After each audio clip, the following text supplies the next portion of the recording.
Welcome back, everyone. This is Kevin Horde. Lorenzo and here.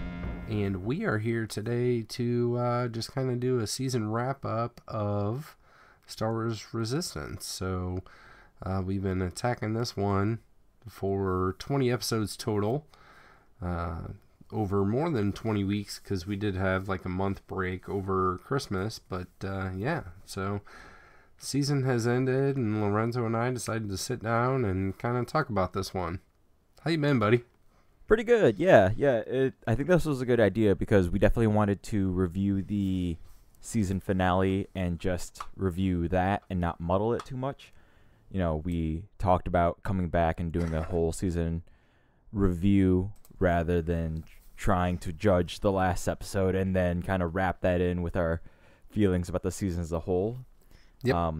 That said, we will not do a summary this time. No summary because we've already done that. It's a whole season, yeah. We've done, every episode. We've summarized everything. It's all there if you want to go watch it on Disney Now or whatever. It's available. But basically, like I said, we'll start talking about our overall feelings on the episode, on the season. You had some areas of focus, I believe, Kevin. Yeah, Would you want to get started with that? I mean, I just kind of had like generic questions about, our favorite moments, favorite characters, like basically things that we liked, things that we disliked, kind of broke down to character, moment, episode, and, beyond. So, what, do you want to give, let's start with a thumbs up, thumbs down of the season. How about that? Okay.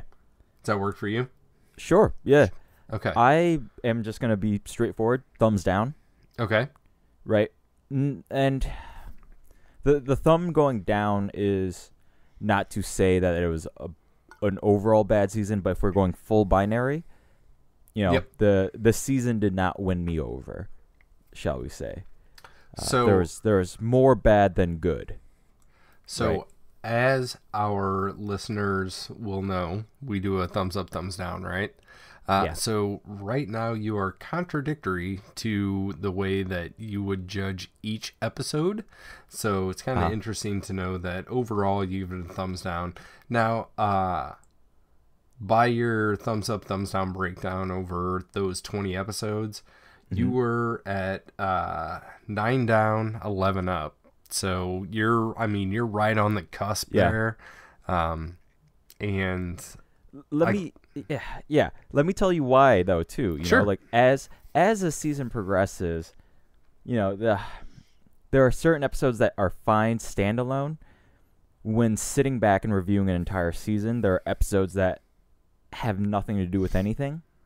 Right? There are wasted episodes here. Yep. There is a certain groove that the show takes a while to find. And looking at bigger context too, the show falls into the same flaws that both Clone Wars and Rebels both did, which is they start off with this focus on such younger viewers without treating them respectfully. Right? There are so many random gags and stuff that carry on throughout the whole season. They don't even really drop it towards the end. And so, like I said, it gets there. It's fine, but as a whole, as one whole cohesive unit, it's not, essentially. So I just between last week and this week, I binge watched all of this. Right. This is something that Lorenzo definitely decided not to do. It was kind of a, Lorenzo's not going to. Kevin's going to do it. And he did it. And I will tell you, I think that if, maybe if you hadn't been watching this week to week and you just sat down over a weekend and just powered through all of this, by the time you're halfway through it, you're like, holy shit, let's go. And you just keep going and going and going and going. And by the last probably 5 episodes, I'm not going to the bathroom. I'm not, going to make myself any more hot pockets or anything. Like, I want to get to the end of this thing and see what's happening. Like, that's my opinion. That being said, I give this thing a thumbs up. I was 85% thumbs up, 20 or 15% thumbs down. Lorenzo was 55 and 45 respectively. So, I can understand that you're overall, just tipped down. But right. Mine's a solid thumbs up for the season. There's some silly stuff. We don't necessarily need to review all of that, but you can, if you want to hear all that, you can go back to the last 21 hours and 45 minutes worth of us talking about this show. But that's right. I'm not gonna lie. The idea of binging this show is not attractive to me because for me, when I do binge shows, the filler stands out a lot more to me, honestly. I know you're saying the opposite in what you felt, but I will say that I've stopped watching Netflix Marvel shows because of the fact that so much of the first 2 episodes and the last 3 episodes always feel fine. Right? But the 5 in between. Right. Yep. Just drag, man. They just absolutely drag. And you know what? I totally agree with you. But what I'm saying is that, what I'm trying to say is that my experience watching this show week to week and my experience binging the show over the last 2 days, binging it was a better experience. That's what I'm trying to say. Right. And I was surprised by that. I was thinking that I was going to be like, fuck, we're on, the platform classic, and I thought this one was a big turd, and, it's like, no, like, overall, because maybe because it's 22 minutes, but it flows quickly enough, that there's, I guess I gauge it on like an hour of television. So within every hour, there's something that's pushing me forward, and each hour is presenting me with more that is making me it's compelling me to move forward. Yeah. So maybe this is a binger. Maybe this is not a week to weeker. Maybe. I will say too, it's the other part of the thumb down is again that gauge of like, if we weren't doing this show, I honestly wouldn't have thought. No, I wouldn't even think about it again. Like, after this week was done, with Star Wars Celebration coming up, I would have thought about it then, and that's it. Like, I wouldn't have been that excited. Like, I'm not gonna lie, I'm not really that excited for season 2 at all. Even with where the show left things off, I don't know. Do you want to make any? I'm sorry. Go ahead. There's just nothing compelling to me, and okay. And I feel bad because there's just, it keeps trying to drop these little nuggets, but there's nothing about this part of the universe that is really pulling me in. Right. Well, I would definitely urge you to, at some point in time, revisit season 1. I'm not gonna lie, it's not gonna happen. It might. There's too much else. Too much else on. Maybe we got Game of Thrones coming. 2. Nope, we got Game of Thrones coming. Barry's coming back at the end of this month. Like, there's here's the thing: when there is so much fierce competition on television right now, even among children's television. We got Tangled, we got DuckTales, which are killing it. Those are great shows.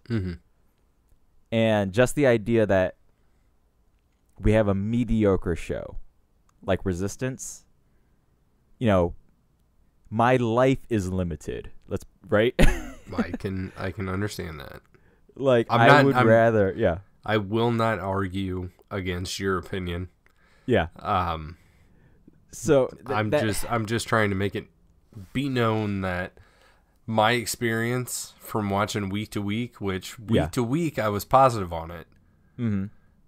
But binge watching it, I was even more positive. Like the last 5 episodes, like I'm sitting in my garage, like I'm fucking excited to see what happened next and like pushing forward. And I know that that Star Wars animated series have a bad habit of not really starting off on the best foot. Right. But then also later charging forward, and I think that is what is happening here. And I agree with that sentiment. I agree with that because Rebels Season 1 I also did not fully enjoy. Mm-hmm. Right? But then by 2, 3, and 4, right? Like I loved that whole show. Mm-hmm. That said, that is why this is so frustrating to me, right? Mm-hmm. This is, even under just Disney's tenure, this is the second go at it. Why is a show having so much issues getting its concept off the ground, getting writing that feels grounded and necessary and has a full thought-through process, right? Mm-hmm. Instead, we are getting the kitchen sink here. I think what it is that, especially with the animated stuff, it's like, oh, we have to like introduce the audience to all of these characters in the world and these things and whatever. It's like consistently the beginning is like starting from scratch to like pull audiences in, as opposed to just realizing that there is probably an existing audience that will just hop on board, and you can just jump into a story and move forward, and then throughout telling that story, you learn where the story originated, right? Right, but what I'm saying I think is they're like, afraid to do that. Like, instead we have to fuddle around and, Kaz is a fucking, like, when we first meet Kaz, he's like super badass, and he's like, right, no, you guys get out of here. And then he gets into his quote unquote mission, and then he's a bumbling idiot for fucking 4 episodes, 5 episodes. I'd give it more than that. And then we get the second half of our first half of the season, so I guess the second quarter, you could call it, and it's, as you called it earlier, it's just filler. And it's just kind of episodes and episodes, like things are happening and it doesn't matter, nobody gives a shit. And then at the, like, right before the mid-season break, we get something that's good or thoughtful, thought-provoking at least. Mm-hmm. And then you've got, at least for this episode, 4 or 5 weeks where you can think about that. You come back, and then honestly, we had some character stuff that just didn't match what we saw a month ago. It's less recognizable when you have that 4-week break. Go ahead. Look here, just to try and again refocus this. Sure. I get this won't be a fair comparison per se, but like an HBO show like Barry, which is an original concept and has to build that world out, in one pilot, it dispenses with the main setup. We are done. We are through. Then the rest of the show carries on, right? Mm-hmm. But each episode builds upon the last. There are no standalone filler episodes. I totally agree with you. It completely builds. So then why do we get Resistance or even Rebel Season 1 where the writers and the producers just sit down and have this weird idea of just coming up with bullshit ideas, just to fill out 22 episodes? Like, either go 12, 13 episodes and have one strong season that way, instead of just 22, like, meh, there was good, there was bad. And that is what I was trying to say, is that moving forward, the show's going to fucking kick ass. This season, it is a slow draw, just like we have seen in the past. And I don't know what it is.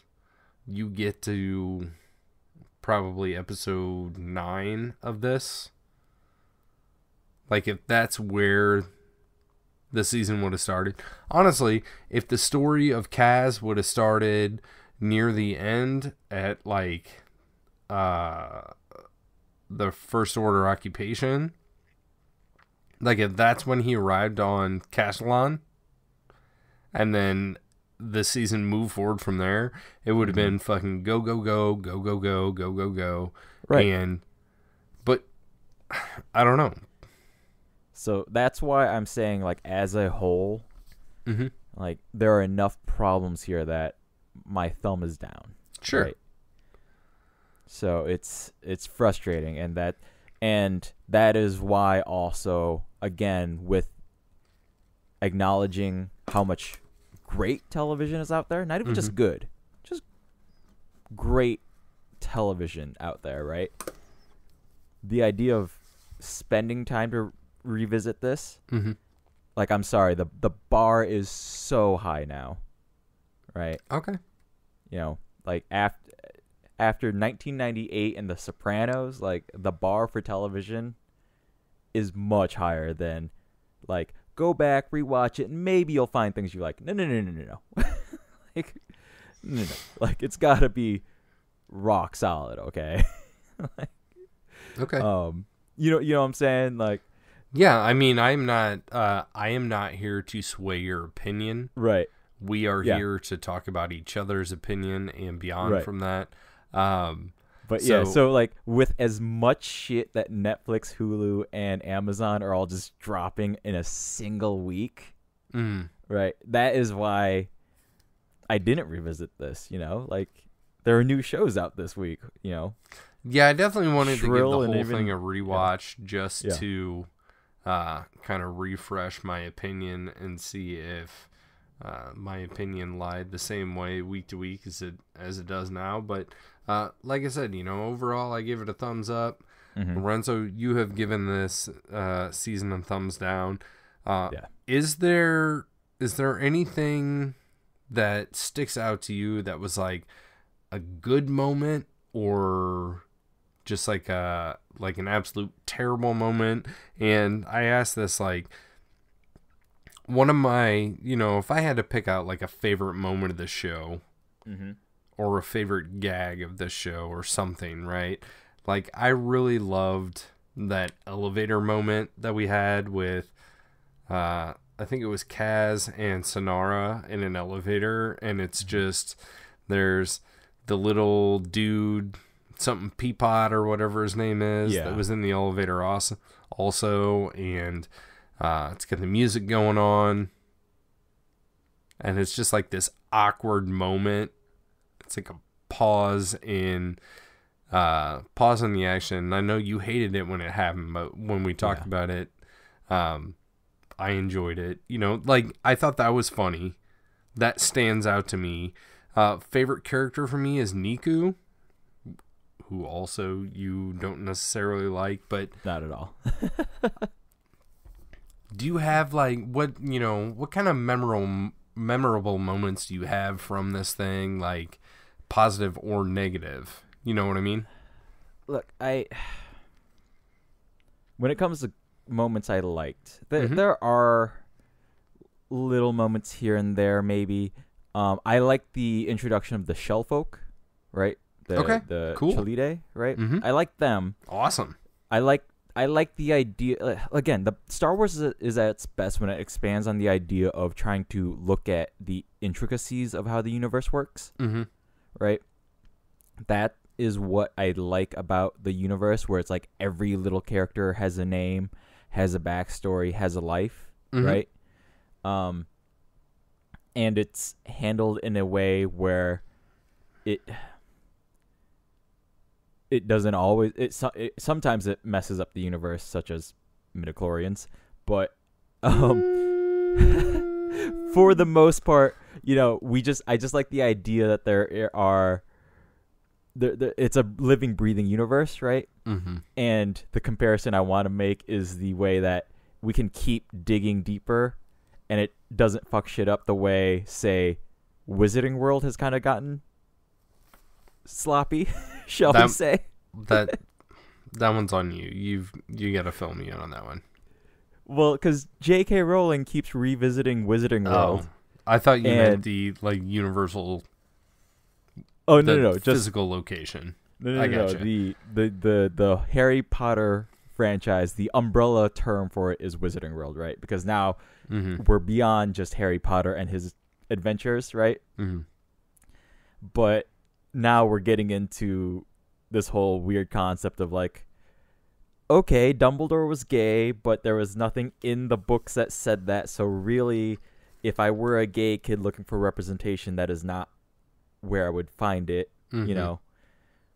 like that would be,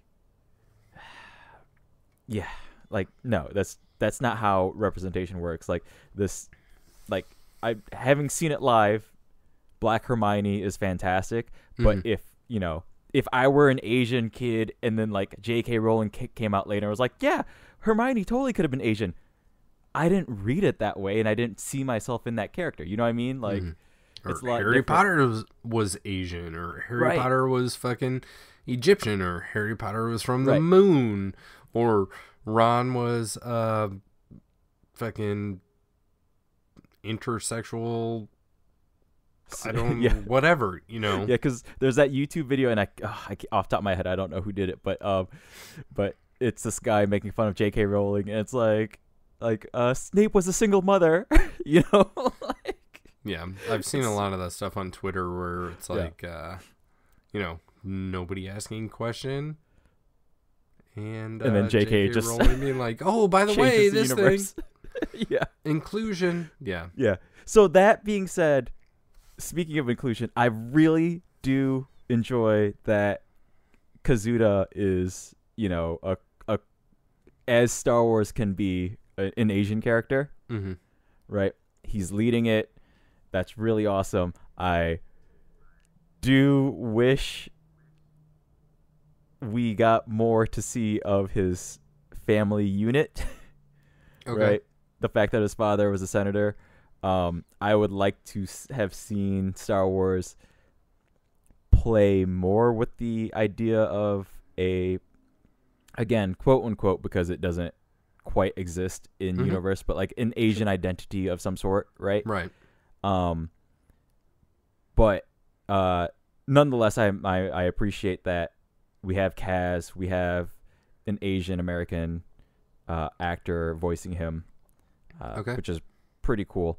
But yeah, so there are little moments here and there I do enjoy. Like I said, it's not all bad. It's just more negative for me. Yeah, unfortunately, yeah. We're on a binary scale here, and it's sometimes it's tough. Yeah. If this was a 1 through 5, maybe it wouldn't have been a 1 for you, but we're on a 1. It's not a 1. We're on a 1. We're on a 1-2. So 1 is down, 2 is up. Right. Exactly. It happens. Yeah. So again, just going to me, the show just introduced so much. And in reviewing the season, this is where my main problem lies. Is that I've alluded to to these before on the week by week basis that we did, but the way the show kind of sets up not cliffhangers per se, but kind of open ended questions, but never really quite deal with them. Doza's Imperial outfit is one of them. Okay. Children of Tehar's potential psychic abilities, right? Okay. That was going to be one of my questions was, what are the things that stick out to you that, not necessarily that you don't like, but, unanswered questions, that kind of bug you or, whatnot. And I think you just hit two of those for you. Yeah. Do you have any other ones? There was one more that I can't remember. Dangling plot threads. Those two for sure. We do get some like weird setup where, what's that little guy? Where Kaz owes a dude Greville money for hollow darts, and then all that's the way kind at the of beginning. Yeah, and then that's kind of a thing that plays for a little bit, and then just never gets mentioned again. It doesn't play, man, at all. It's just when occasionally, so that's what I'm saying. It sets occasionally up the these character things. pops in, Right? And there's, I don't know, like probably the second episode, the Triple Dark. Yeah, Kaz is like carrying around this fucking trophy that he has and runs into Greville, and Greville's like, oh, this is more than pay for the money that you owe me. And then we don't see him for a long time. Then he just kind of pops up near the end, and he is one of the disappeared. Mm-hmm. But when the disappeared come back, it's just Aunt Z and Hype Faison. We don't see Greville. So I don't know. Right. That's one of those things where it feels like it could build to something or be leading to something, and it doesn't. I do agree with you about the children from Tehar. Like, my personal opinion is they're going to play a big part in season 2. You have more faith than I do, honestly, in that. I think the writers have already forgotten a lot of this. I honestly don't think we're going to get any resolution on a lot of this stuff. This, to me, is kind of this is the 2018-2019 equivalent of, what was her name from, I think it was All in the Family. No, not All in the Family. Family Matters, where a character walks upstairs at the end of season 1 and is never mentioned again. And never comes back. So, like the other 2019 equivalent would be if Fuller House has Aunt Becky walk upstairs and never see her again for reasons. Is Aunt Becky in Fuller House? She made appearances on Fuller House, yes. Interesting. I've only seen season 1 of Fuller House. I'm not going to lie. I saw season 1 and I was like, well, I guess that show's back. And then I moved on with my life because there's much better things to watch than Fuller House. Not going to lie. I didn't know there was more than one season. They're on like season 5 and they're coming back, I think, for season 6. That show is not dead. It's still going. This is a side note, and then I'm going to get back to Star Wars Resistance. I don't understand the way that seasons of streaming shows and or reality TV shows work, because there will be like a new reality TV show that I thought came out like 2 years ago, and it's like a big thing for like a minute, right? And then all of a sudden I hear something about like season fucking 40 of hanging in Times Square with no pants on or whatever it is, right? And I'm like, what the fuck happened? There's like 15 seasons a year or what? Yeah, that's possible. I mean, Dancing with the Stars is on like season 20 or something like that, That's what I'm saying. Seasons for a reality show like that it's a grouping of contestants per se, right? Right, and they do that 3 or 4 times a year, so there's like 3 or 4 seasons a year. Anyway, I think I know I derailed us. Let's pull back to Star Wars Resistance. So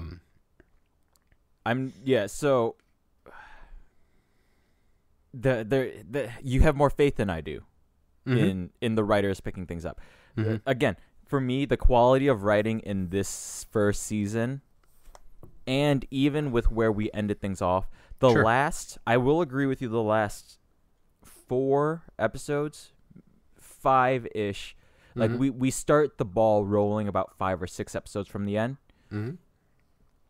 It does get the show to where it needs to be in terms of... At the end. in terms of getting a single story that keeps building and building and building, right? Like each episode still feels self-contained. There's a beginning, middle, and end to each episode, but it's part of one larger story, right? Rather than random adventures, stealing fuel, whatever. Right. That said, the quality of those last handful of episodes still aren't high enough for me to consider, like, even if we took out the worst 5 episodes of this season, right? The remainder still isn't strong enough. It would be strong enough maybe for me to give a thumbs up, right? But, even just looking at the last handful of episodes, the quality of the show there still doesn't get me quite excited enough to look forward to season 2 or trust that the writers will get their shit together to create a condensed, tight storyline, right? So is there anything that that you would change or could be changed to kind of sway your opinion differently? Like, is there specific things, or is it just kind of like the overall feeling that you get just isn't there yet? I would say it's closer to that second part. Like, it's hard to judge because, look, I think me. I do want to try and judge what they gave us. That said, the writing just needs to be tightened up a lot, quite a bit here. There are characters that completely fail for me. Niku. I will agree with that. Yeah. Oh, no. Niku comes into play.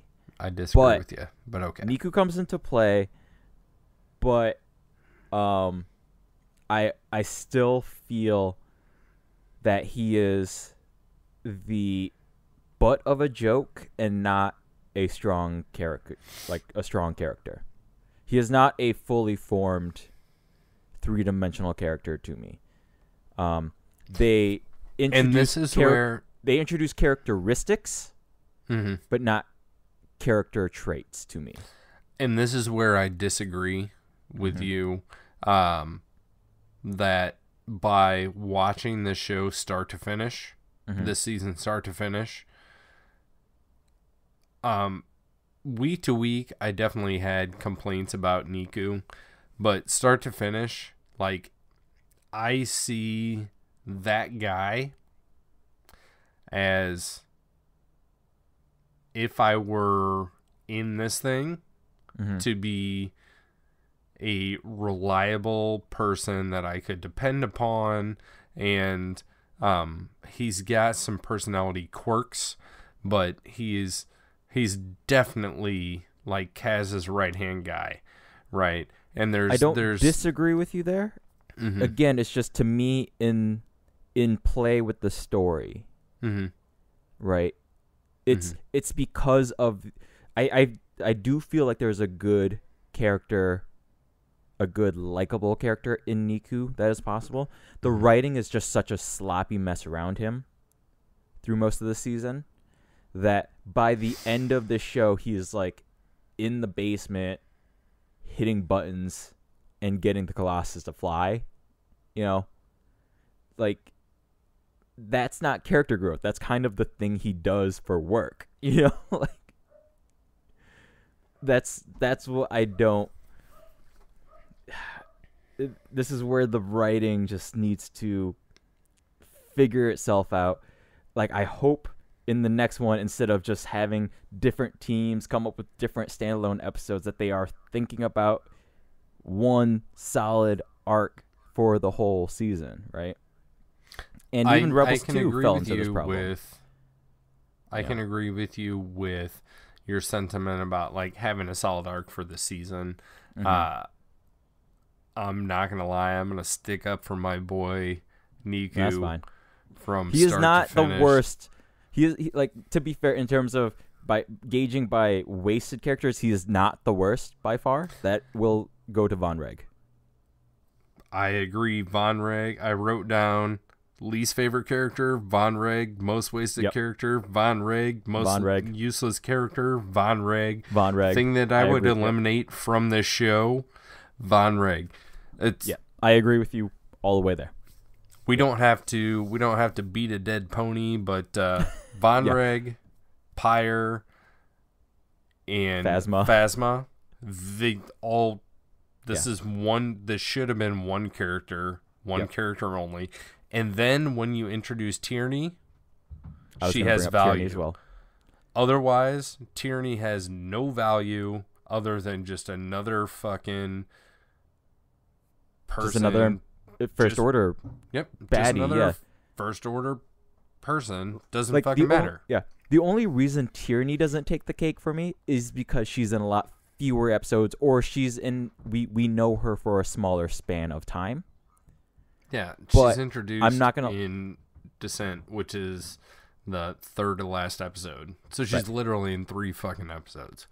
So that said, I also Tierney's a close second based on the fact that she shows up with 3 episodes to go, and I just feel nothing. Like I said, it's the writing, man. The writing, like, why? Just what are you doing? Why should I care about Tierney? I don't care about Tierney. Just make Pyre say those things. I think we've discussed this. There could have been a powerful moment in Pyre taking off his helmet and like, look, I'm a dude, right? Like, this is what the First Order does. Pyre take talking to Tam. In Pyre talking to Tam. Well, if J.K. Rowling were writing the thing, then Pyre would be a transgendered woman. But being voiced by Liam McIntyre, make a character that looks like Liam McIntyre, right? Like, like I'm just a person, not I'm a dude. Like I'm just, hey, I'm a person, flesh and blood, you and me, right? Looking eye to eye, right? Like these guys betrayed you, blah blah blah. That would have been a much more powerful moment than like, who the fuck is this lady Tierney showing up now? Like, what the fuck is this shit? That's even Captain Doza says it. He's like, oh, who's coming to my platform now? Like more troops? And Pyre's like, no, Tierney, head of fucking blah, HR blah. or some bullshit. Right. Yeah. Something that some department nobody cares about, nobody will remember. Right. So that said, that this is what I do not understand about this writing. I don't. There's no emotional attachment here for me. At most importantly, right? Like, the fact that Kaz, like I said, I'm glad that we have an Asian lead, but even just under Disney's tenure, he's maybe like the 4th strongest Asian character in the Star Wars universe now, So I can think of 2 others. What's the third? We got, to me, I love Chirrut. I love Baze. I love Rose. Okay. I forgot about Rose. Don't forget about Rose. Rose is, I am sorry, Rose Tico. Yeah. And don't forget the other one I love. And I need to look him up because I don't remember his name, but I just like the actor. Is he Ken Leung? Was in Rogue One, right? Or no? No, he was in The Last Jedi. Last Jedi, yeah. Yeah. So, right? Last Jedi? I'm looking it up. No, he was in The Force Awakens. He's Force Awakens. He's one of JJ's buddies. Yep. Force Awakens. So, but to get back to Star Wars Resistance, like, and to kind of talk about auxiliary characters, is there a character, a group of characters, anybody that just like, just kind of a fun addition to this thing that stuck out to you, that made you smile at some point in time or anything? I'm thinking of like Flix and Orca. Like, yes, I do like Flix and Orca. They're a funny duo, and really any scene that has them in could be replaced with kind of any other character. It doesn't matter. But they're just kind of a fun duo to like stick in here for, they're not even like a Jar Jar Binks like comedic relief, and they're not. Do you think they offer value though? Because they do have pointed commentary at times. They kind of remind me of Statler and Waldorf from the Muppets, right? Yep. They're kind of the characters that just kind of pop in. That's have a thing to say. That's a literal fucking peanut gallery, is what you're talking about. Right. Yeah. You know, like whenever Kaz kind of visits them, they're like, "Oh no, that's not how this shit works, man." like we're hiding from the First Order, right?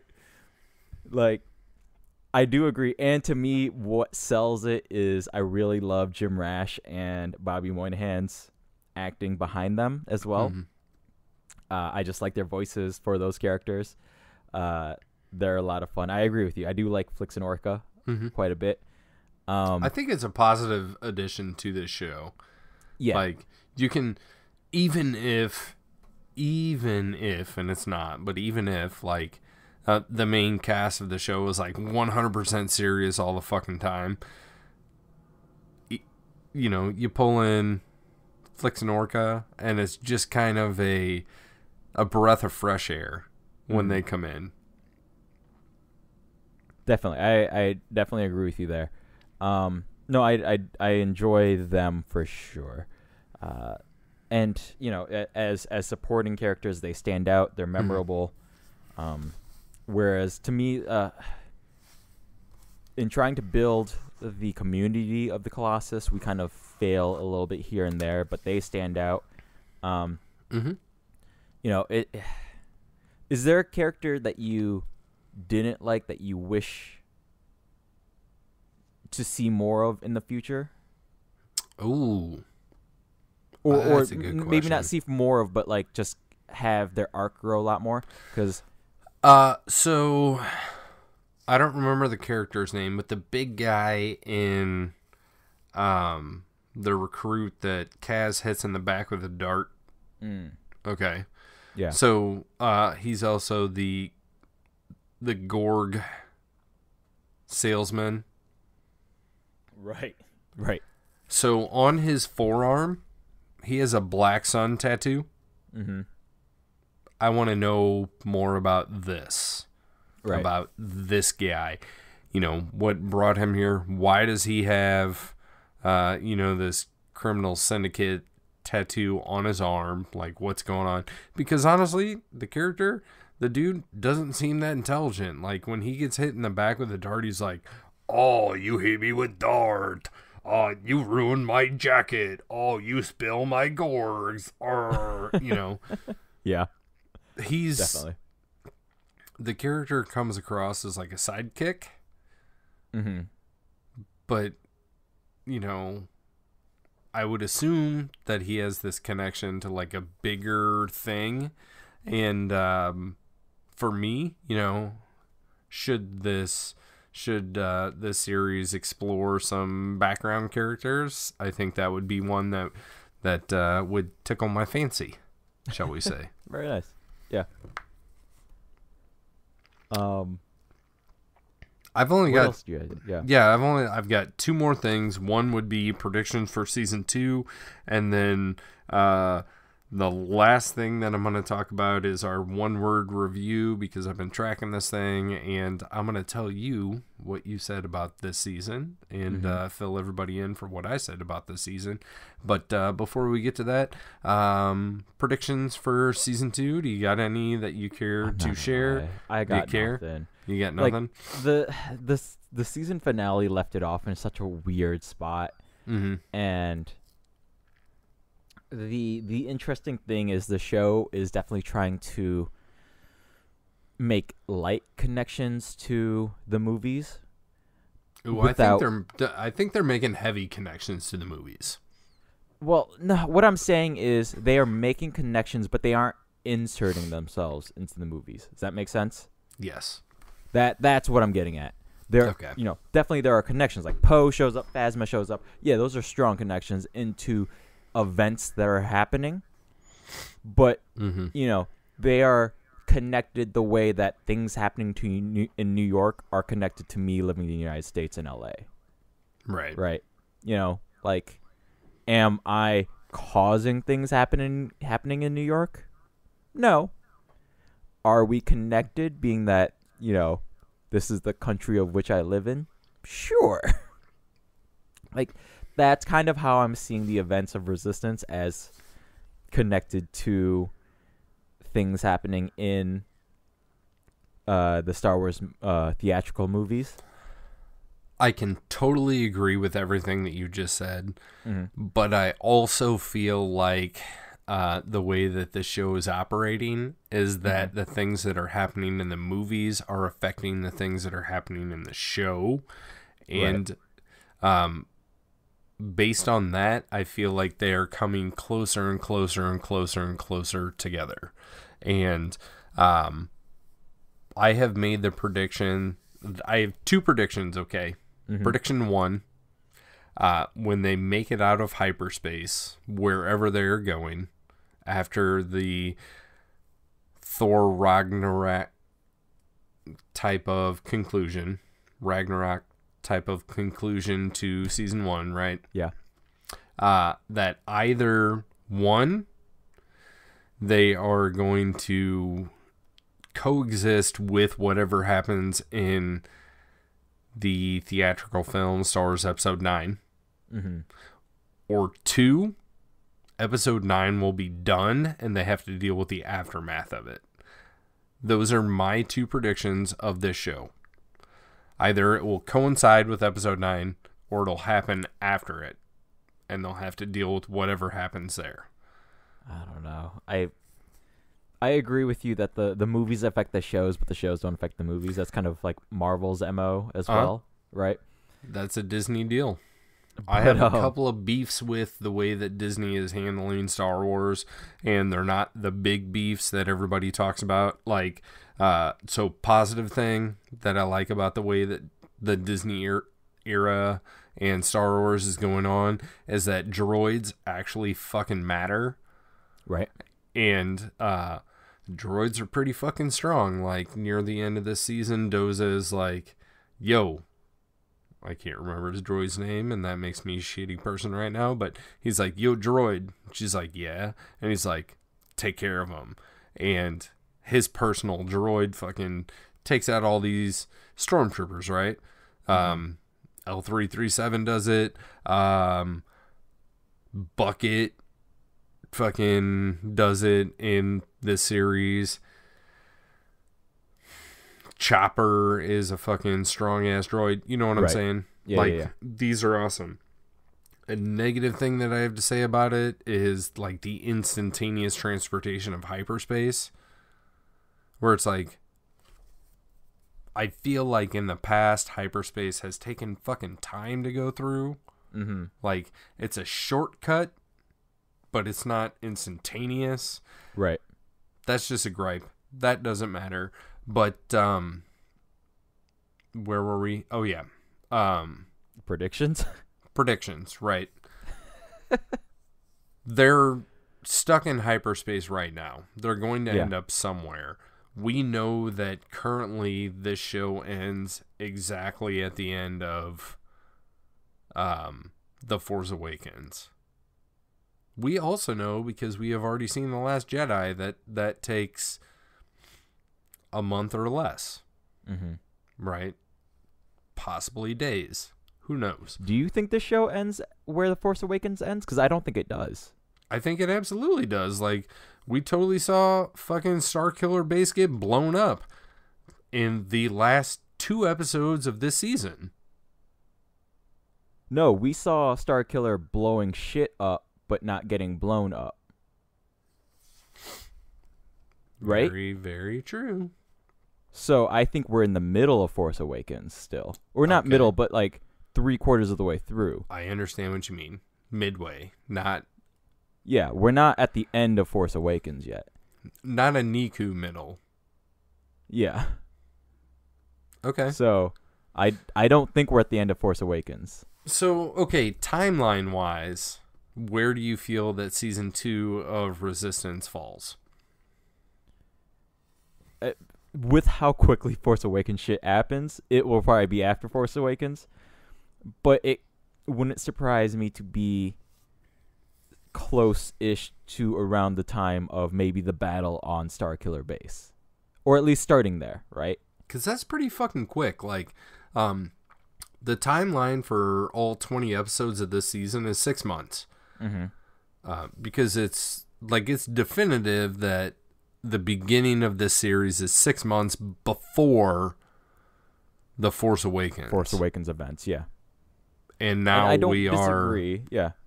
But this is why I have no faith in Season 2 per se. Because I do feel like there will be a time jump. Okay. But then any time jump we could possibly have would take us beyond The Last Jedi. And I'm thinking the same thing. That's why I'm saying that after they drop out of hyperspace, like, all of this shit happened. I think it's going to be after episode 9. And, like, all of the shit happened. And I don't think they'll be in hyperspace that long, but yeah. I don't disagree with you. Time works in mysterious ways. Who knows? I guess it depends on what the time jump is between Last Jedi and Episode 9. It could just be that they time jump, they hyperspace travel through all of the events of The Last Jedi, and they come out after, and they have to deal with the repercussions of that. At that point, the Resistance essentially exists inside the Millennium Falcon, and they exist inside the Colossus, and the Resistance itself has a few small factions that need to push forward against the First Order. Like, I think that's a potential right there. Right. That is a good potential story arc there for sure. I do think, if anything, knowing how the last season premieres of Rebels started, I don't think we'll see them coming out of hyperspace. They already will have been established somewhere for some time. I am going to have to rely on you at Star Wars Celebration, because I won't be there Sunday, and it makes me sad. Right. We're Which probably I'm not going to find out then. I'm probably not going to be in that panel. I'll probably be seeing Warwick Davis. So. That's depressing. Yeah, I'll probably be just staying in the Celebration stage all day. So, since I don't want to talk about that, let's talk about we did a one-word review of every episode this season. You did have a few that were pretty challenging for you, but we figured it out.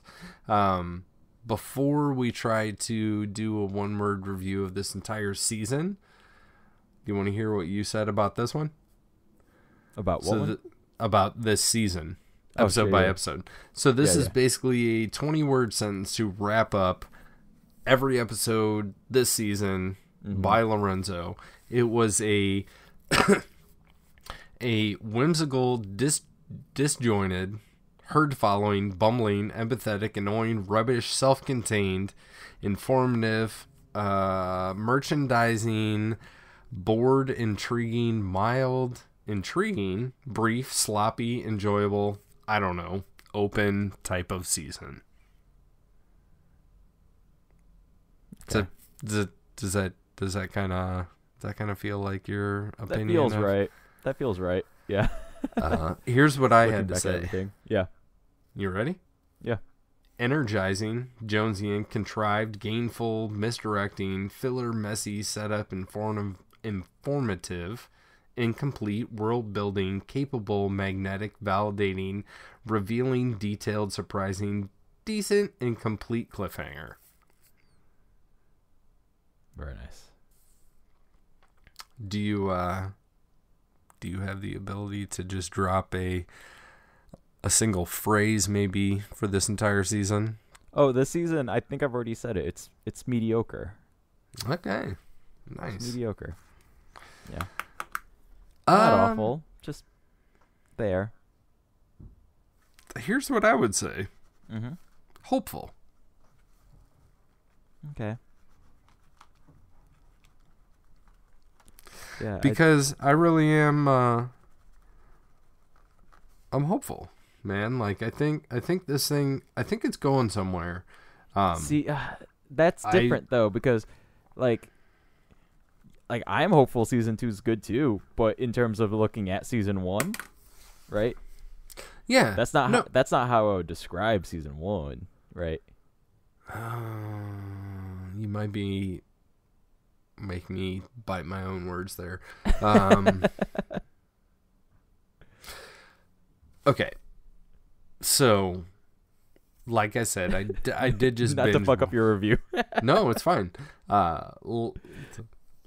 Like I said, I did just binge this one, right? And as I moved through it, I became more excited and more hopeful about what is to come. Like right now I just want to fast forward to fucking Sunday, April 15th or whatever it is, to watch this panel and see what's going on with next season, just to get a little bit sneak preview, because I really am excited for season 2 of the show. Right. I did say a couple of weeks ago, maybe last week or something, this is the first time that I have watched week to week a Star Wars animated show as it came out. I didn't do that with Clone Wars. I didn't do that with Rebels. I've done that with Resistance, and I am happy to have done so. And all of this season does make me hopeful for next season. Does that? Am I justifying my one word response here? Is that okay? That's fine. Yeah, okay. I'll go with it. So yeah, there we go. So we've had a mediocre, hopeful season 1, and I guess here's later down the one pipe, major positive we haven't touched on yet that I do want to bring up. By the way, before we get out of here, I really like the animation style. That is a big piece we haven't talked about yet. Cheers to that. I really like the look of the animation. I like the cheery colorfulness of it. I like that sort of crisp, defined lines thing that happens.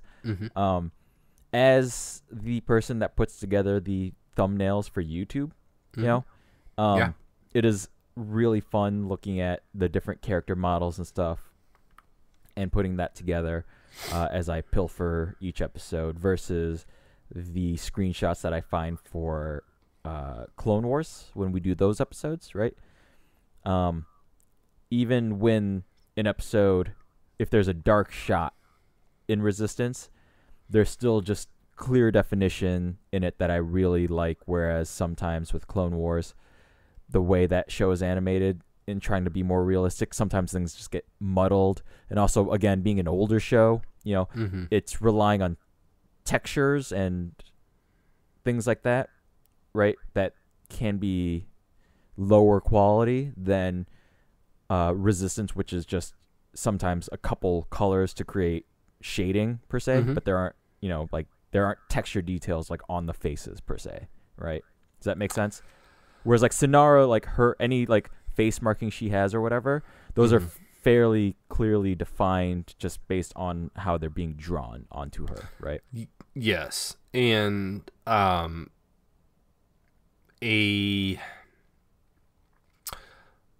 for me, like a definitive characteristic of this show is like if something is green, okay, when like if there's light on it, it's light green.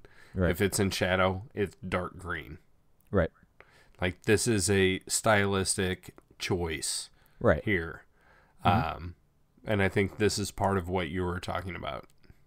Yeah, it's much like as far as like things being defined. Right. Yeah, like we don't get that kind of gradient shadow as much on things, right? Correct. It happens. It definitely does occur, it's just it's this interesting hybrid between it's definitely a 3D animated show, but emulating that 2D cell shaded style, right? Absolutely. And I'm a huge fan of that cell shaded style. We've seen it a lot in video games recently too. Like Breath of the Wild does this, but I've discussed on this show the production company that animates this show has animated other series. They've done the 3 Godzilla anime films on Netflix, right? Using this exact same technique, right? Knights of Sidonia is the other show they've done, and for Disney they did the Tron TV show as well. So. I think maybe the reason that we haven't brought it up and talked about it too much is that we both tend to agree that it's a solid animation style, and I don't have any complaints about it. Nope, not at all. Yeah, it's a well drawn, well produced, well executed animation style. Definitely. And anything that we would have to critique about the show is not about that. Not at all. That's kind of my opinion. So definitely. So yeah, that said, I'm excited to see what Clone Wars 5 years after the fact looks like with added. I hope they stick to the super marination of it. I'm sure they will. Yeah. So again, looking forward just to get hard data on news here. So we got Star Wars Celebration Sunday, April 14th at 3:30. That is Central Time. That is your Star Wars Clone Wars sneak peek. And then Monday, April 15th at 1:30 is your Star Wars Resistance Season 2 sneak peek. Ah, fuck. I thought they were both on Sunday. Nope. So one's on Monday. Yeah. What the fuck? So Sunday is it's the last panel of the day in the celebration stage. So you got Mandalorian, Alan Tudyk, and then Clone Wars. And then Monday you got Phantom Menace 20th anniversary. On the celebration stage you got short stories with Warwick Davis, and then at the exact same time is Star Wars Resistance Season 2 sneak peek. And that panel is running for a little bit longer, and I'm pretty much guaranteeing with zero information, zero evidence to back this up, that they will just premiere Season 2 premiere there. Yep. Probably episode 1 and 2. Yeah. Would be my guess. I don't know if they'll do episode 1 and 2. That's pretty long. 45 minutes to take out. Because it's about 90 minutes of panel, it looks like. Yep. That's half. I'm guessing they'll do 22. When they did back in Orlando, we just saw the first half. We saw 22 minutes of footage, which equated to like the first episode. But when the episode premiered, it was still like the 1-2 puncher. I don't think they'll take out 44 whole minutes to show an episode, but yeah, good. We'll see. Anyway, let's wrap this thing up. This is the end of Star Wars Resistance Season 1. If we get any information in the future, we'll definitely share that with you. But overall, Season 1 for me was a thumbs up. Lorenzo, you gave it a strong thumbs down. All right. So we'll see what is to come. And week to week, we're going to be here with the Clone Wars. And, other than that, check back and see what we're up to. But yeah, like I said, if there's any news, especially coming out of Star Wars Celebration, we'll pop in with some news here and there. I'm sure we'll be talking about a lot of things out of Star Wars Celebration besides just Star Wars Resistance, Star Wars Clone Wars, Galaxy's Edge, Mandalorian, all kinds of stuff. Where can they find our updates online, Lorenzo? So if you want to catch us, we got Twitter at Not the Nerds. We're on Facebook at Not the Nerds Podcast. If you want to contact us, you can reach us at notthenerdspodcast@gmail.com. You can listen to our show on iTunes, Stitcher, Google Play, and YouTube is where audio goes as well, across any of those various platforms. So wherever you listen to us, do give us a like, subscribe, review us, rate us, please. But as always, we do want to also thank Kevin Warren, who put together the artwork, the hero pose, as we call it. If you want to reach out to him, you can reach out to him on Twitter at theycallmekdub. And also, we'd like to give a thanks to Lindsay at strangefantasymusic@gmail.com. She's the one who put together the jingle at the beginning and end of every episode. So, yeah. Did I miss anything? That's everything, right? I don't think so, man. Yep. So, until next time, I've been Lorenzo Fawn. Kevin Horde here. These aren't the nerds you're looking for. Bye-bye.